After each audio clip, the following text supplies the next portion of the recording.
Hey guys, what is going on? Abdul here, back with another video, and this is going to be my review of the Surface Go. And before I get to it, I got lighting, the new ring light thing that everyone uses, so to brighten myself up. And because the daylight is kind of going away, winter is coming really fast, so I needed something in my room that can light me up while I shoot these videos for you guys. Without wasting so much of your time, let's get to the review.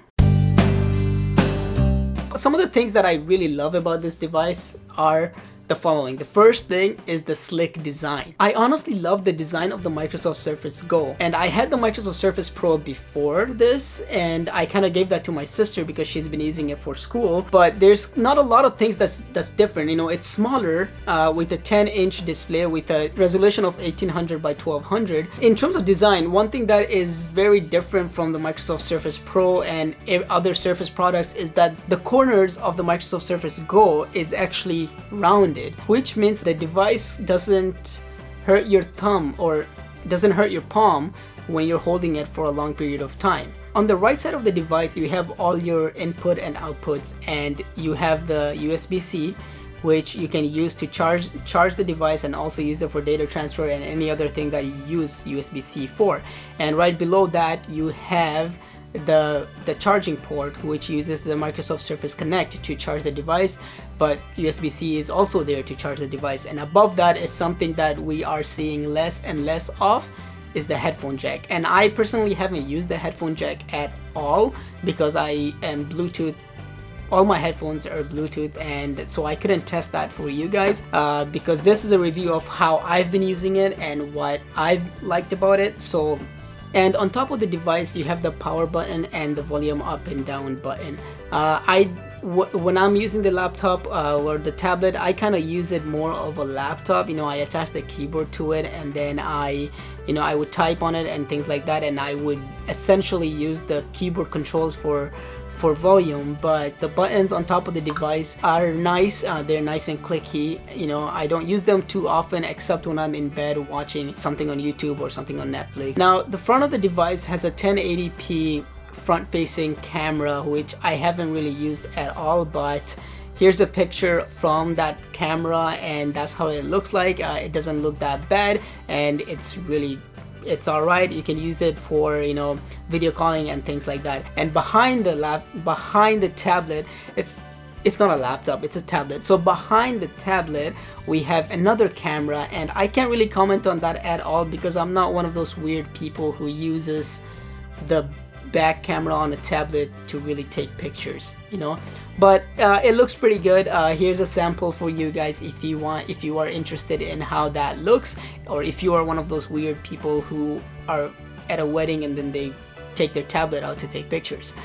Behind it, you also have the kickstand, and behind the kickstand you have the SD card reader, which is really useful for me because I bought the 64 gig edition of the device with 4 gigs of RAM. 64 gig gets filled out pretty quickly, and with the expandable SD card I can have more files on it. And what I really love about it is the SD card is behind the kickstand, which makes it out of sight, and which is a really awesome thing. And in terms of the kickstand, you know, I don't anticipate this to break or anything in normal use. You know, just don't like go crazy with it.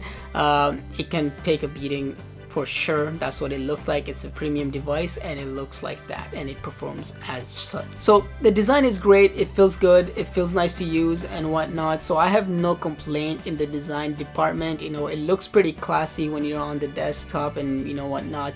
It's a nice looking device. Another thing I like about this, and this is the keyboard. You know, the keyboard doesn't come with it, and which kind of sucks, but I wish Microsoft provided the keyboard with it. You buy the keyboard separately, and it's around 130 bucks in Canada, and I actually enjoyed using the keyboard. There's a lot of people complaining about it being small, people can't get used to it, but honestly I got used to it in like a week, even less than that. And the keyboard, you know, it's nice to type on. and it's backlit as well, so if you're pulling an all-nighter and you know you're working in the dark or whatever, it's a great keyboard to use, and I've been able to use it. I know I have tiny fingers and whatnot, but it's been a great keyboard. I can't complain about the keyboard at all. You know, the touchpad is a little small, but you know, it's a smaller device. It's only a 10-inch device, so you can't really expect much from that. And the last thing that I like about it is actually something that I was surprised about, and that's the battery life of this device. On a normal use, you know, if you use it on a performance mode, you can actually get around 4 to 5 hours. But if you actually keep it on battery saver, which doesn't really kill the performance as much, you can actually get around almost an entire day with this. And I know that's because I was at a seminar over a weekend once, and I've been able to use this device to take my notes and things like that without having to you know, charge it, which was actually really nice. And this was kind of surprising to me because I didn't expect that at all. The battery life is actually kind of good. So that's all the good stuff. Now what's bad about it, right? I haven't told you guys anything that I don't like about it. So here's what's meh about the devices. Those things are not really a deal breaker for me, but like I said, it's a tablet, but also has a kickstand and you can attach a keyboard to it.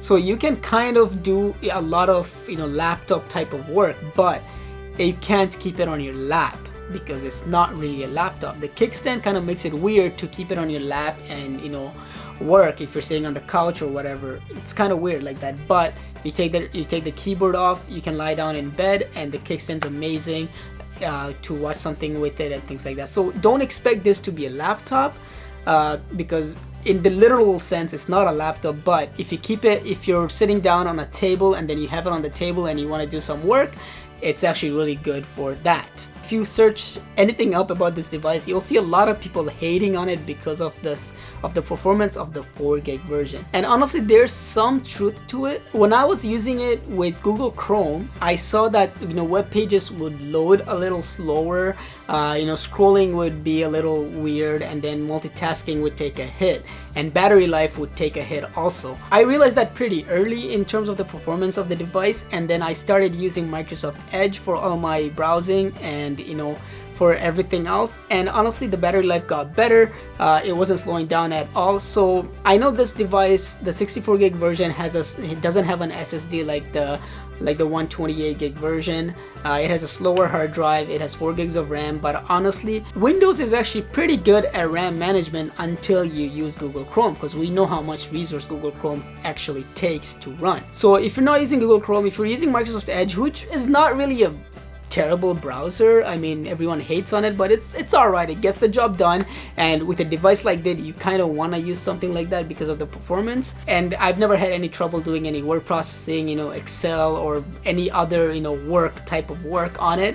It's been great for that. So if you're looking for something that you want to use on the go to do video editing, photo editing, or anything like that, you might want to get the 8 gig version, which actually is, you know, power on the go like Microsoft says. But with the 4 gig version, it's kind of like enough power on the go. That's essentially what you're gonna need.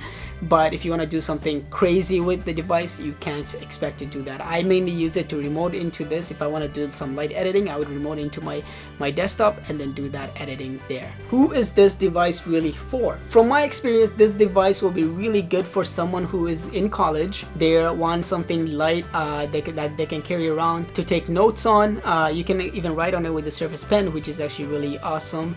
For someone that's business, you know, they work in business or whatever, they're on the go all the time and they need something that they can, you know, quickly do word processing and things like that. And if you want something just for media consumption at home in your bed, you know, it's also great for that. So that's it. That's my impressions of the, you know, the 3 weeks. I've really enjoyed it. I am going to keep this device. You know, I mentioned that I might return it, but I am not.